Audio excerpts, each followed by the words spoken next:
Plusieurs hélicoptères de combat ont encerclé une résidence sur ordre de leur hiérarchie. Des soldats lourdement armés ont fait irruption dans la maison sans sommation. Leur cible n'était autre qu'un petit garçon de moins de 12 ans. Le garçon venait en effet de pirater le système de l'Agence spatiale nationale.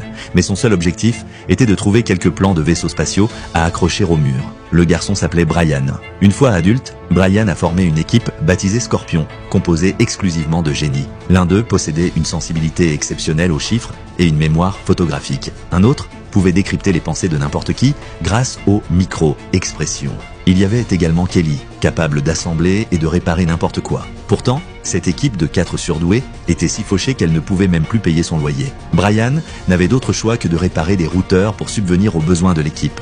Jusqu'à ce jour où l'opportunité se présenta enfin. Morgan, du service de sécurité nationale, vint les solliciter. 1 heure auparavant, la mise à jour automatique du logiciel de l'aéroport avait provoqué une panne totale du système et la perte de communication avec tous les vols. 56 avions tournaient actuellement au-dessus de l'aéroport sans pouvoir atterrir. Si le problème n'était pas résolu dans les 2 heures, tous ces appareils allaient épuiser leur carburant et s'écraser. Morgan voulait que l'équipe Scorpion répare le système. En cas de succès, il recevrait 200 000 $.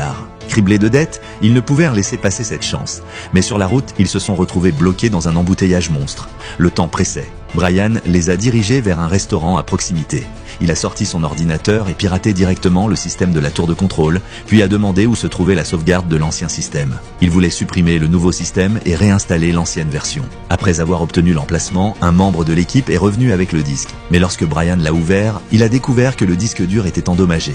Le coéquipier l'avait placé dans le vide-poche de la portière, juste à côté des haut-parleurs. L'aimant avait complètement détruit les données du disque dur. Brian ne savait plus quoi faire. Fallait-il vraiment activer le plan d'urgence et laisser les 56 avions s'écraser en rase campagne? Cet extrait provient de la série Scorpion,